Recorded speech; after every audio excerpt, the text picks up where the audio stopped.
ઉર્જા મંત્રીએ જે ગઈકાલે નિવેદન આપ્યું છે, જે છાપામાં આવ્યું છે ત્યારે, કે તમે ગમે તે કરી લો, અમે સ્માર્ટ મીટર તો લગાડીને જ રહેશું. અમને ખબર છે તમે કંપનીઓના દલાલો જ છો, પ્રજાનું ક્યારે વિચારતા નથી. સ્માર્ટ મીટરની ખામીઓ કેટલી છે, છતીઓ કેટલી છે, તમે એવું કહો છો ભ્રમણા ફેલાવે છે. એવા સેંકડો લોકો છે કે જેના બિલ વધારે આવી ગયા. અને અત્યારે તમે એમ કહો છો, અત્યારે તો લાઇટ બિલ એવું હોય છે કે લાઇટ બિલ 2 મહિના વાપર્યા પછી આપણે ભરીએ છીએ. તમે 6 મહિના પછી સ્માર્ટ મીટર લગાડી અને પછી એવું કહેશો કે હવે એડવાન્સ તમારે પ્રીપેડ લેવું પડશે તો જ સ્માર્ટ મીટર ચાલશે, નહીં તો લાઇટ વહી જશે. તો એવા કેટલાય પરિવારો છે જે લાઇટ બિલ ભરવાના રૂપિયા નથી, મંત્રીશ્રીઓ. અને તમે આ કરવા માટે તમે સત્તા ઉપર આવ્યા છો. જે ઓલરેડી મીટર છે, જેના ઓલરેડી અમે રૂપિયા ચૂકવી છે, પ્રજાએ ચૂકવી દીધા છે, અને હવે સ્માર્ટ મીટર લાવશો એના બધે રૂપિયા લેશો. તમે કંપનીઓ માટે કેટલી હદે નીચે ગીરશો.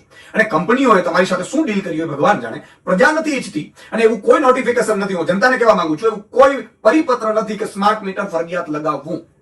અને ફરજિયાત તમારે ત્યાં લગાવતા હોય તો તમે એનો વિરોધ કરી શકો છો. આપણે સ્માર્ટ મીટર નહીં લગાડવા દઈએ. આમ આદમી પાર્ટી જ્યાં પણ જનતા કહે છે કે સ્માર્ટ મીટરની લડાઈ માટે અમે ભેગા રહેશું.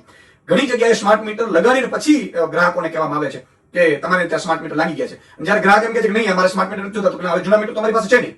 આ ભાજપનું ગુજરાત સરકારનું ષડયંત્ર છે, એ કંપનીની દલાલી કરવામાં, અને એને આખી ભારતમાં ઉકેલ કરવાનો છે.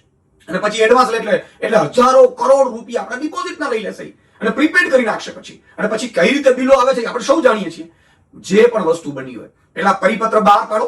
પરિપત્ર બહાર પાડ્યા પછી તમામ ભાજપના નેતાઓના ઘરે સ્માર્ટ મીટર લગાવો, કમલમમાં લગાડો, અને પછી પ્રજા પાસે જાઓ. એવું નહીં થાય. અને તમે અત્યારે શહેરોમાં ઓછું કરી નાખ્યું છે, મેં સાંભળ્યું છે.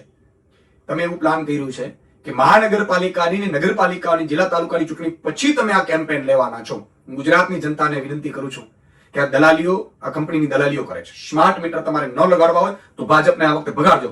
જો ભાજપ ફરીથી તાલુકા, જિલ્લા, નગરપાલિકા કે મહાનગરપાલિકાની ચૂંટણીમાં જીતી એટલે બીજે દિવસે એ સ્માર્ટ મીટર તમારે ત્યાં લાવશે, અને પછી લૂંટ ચલાવશે, પછી પ્રીપેડ લાવશે, અને પછી એટલા બિલ આવશે. તમે કોને ફરિયાદ કરવા જશો?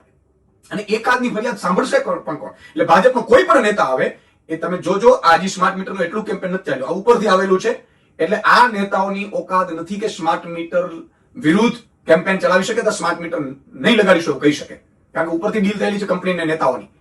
એટલે આ લોકો વળી પાછા થોપશે સ્માર્ટ મીટર. એનો એક જ ઇલાજ છે, ભાજપને આ સ્થાનિક સ્વરાજ્યની ચૂંટણીઓમાં એક પણ માણસ મત નહીં આપે તો સ્માર્ટ મીટર લાગશે નહીં.